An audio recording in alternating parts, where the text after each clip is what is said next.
We went into our semi-final game very prepared for the game. It was against the Chanel College of Coolock, and it was more or less a home venue for them in the Oscar Traynor complex. It was probably the best performance that we put up all season. Yeah, the semi-final was a great victory again. Chanel, you're dealing with 4 Irish schools internationals. Again, a great soccer tradition. Elements, God, if we remember the elements on the day, they were terrible. There was a blizzard in the second half. We fought the first half. I remember the actual game. We fought against a torrential sort of gale.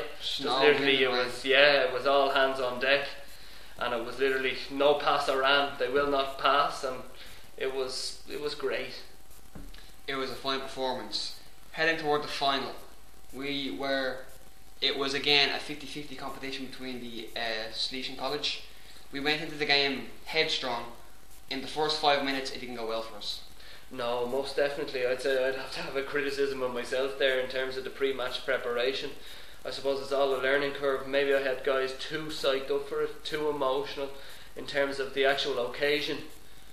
Carries enough emotion, and the occasion is big enough that fellas just actually need to be calmed and so on. I suppose in hindsight, if you look back on it, the same approach from a coaching perspective that might work earlier in the competition or even for a semi-final.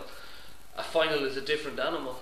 So I literally have to criticise myself in terms of pre-match preparation, pre-match speeches, pre-match approach.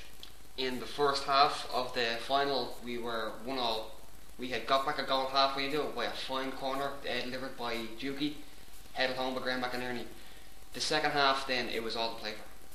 Yeah, it was all to play for, and again, I suppose we went out in the first 5 minutes of the second half, and I think there was a mistake again. It just sort of put us on the back foot, and we had that mountain to climb literally all over again. We tumbled down the hillside.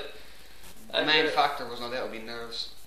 Yeah, nerves were there, undoubtedly, and I suppose sport psychology is a huge part of it, and again, as I said, a final is a distinct animal and a distinct creature, and I think it may be cliche to say it, you've got to lose one before you actually finally win one. You will learn more from losing than winning, people do say. Oh, most definitely, and most specifically a final. Well, the final score on the day was 3-2 to the Salesian Celbridge. Yeah, 3-2, and yet I suppose it isn't the defeat that lingers in the mind. It's literally the raw, sheer crawl back up that hillside. That sort of their striker, their number 10, just probably had the game of his life. I think Paul O'Brien was his name. He scored the hat-trick and finished brilliantly. He'll never have as good a game again, and all credit. A remarkable feat, a remarkable performance by the young fella, and especially in a big game, which makes it all the more remarkable. I would say though, I took great solace, I have to say, that I had the luck to be involved in a group of fellas who at the end of the day, when it went 3-1, it looked like they were dead and buried.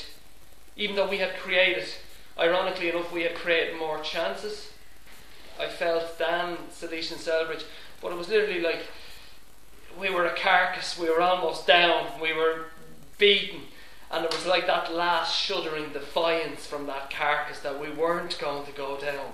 We'd had one hell of a lash, one hell of a last push to try and reach that summit.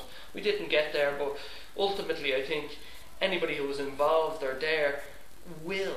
I think these things have a defining effect on our characters, on our spirit, on who we are as people, and that in the long term we will rise, that we learn from these things, and that we go. There's no doubt about it that you were possibly the greatest football manager that this school has ever seen, and in my own personal opinion, I fail to believe that the school would have got further than Drogheda without such an experienced manager as yourself. I don't know about that, Al, to tell you the truth. It's just about going at things the way you see them, and hopefully things work out. At the end of the day, it can come down to luck as well. As I said at the start, it's not ultimately you try and bring fellas together, but it's the personal response from fellas that if you don't have that, you have nothing. And you come with a group of lads who you come across with such spirit. I'll never forget it. I got as much out of them and learned as much out of the group of lads, as I do right throughout Temple College every day.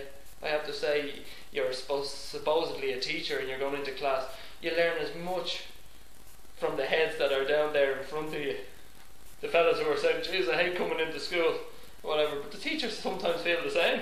They hate coming in, so it's like, it's all part of a community, and it's all part of fellas working together, you know, and finding, I suppose, ultimately what is greatest within you. That's why we're all here. That's why we participate in sport. That's why we're there in the trenches. I hope that this happens again in the school. No, lads, this is brilliant. And thanks very much for giving me the opportunity to speak. No, it's a great initiative, and it's just great to see alchemists like all of you are, all 5, 6 of you involved here. Just alchemists, just been doing something different and just creating something. One final question I have for you, sir, is: are you going to manage the football tournament next year, or will you? Oh God, Al, I don't know. I'm on the brink of a whole new world at the moment, and You'll make it expecting a young baby at the moment. God, could you imagine a younger me? Could you imagine trying to look after a younger me, Al? Trying to bring up a bad Milo, God almighty. I wouldn't have time to be doing anything else. Thank you very much, sir, for coming down to us today. Right, thanks very much, lads. Pleasure. Thanks very much. Thanks, lads. Alright.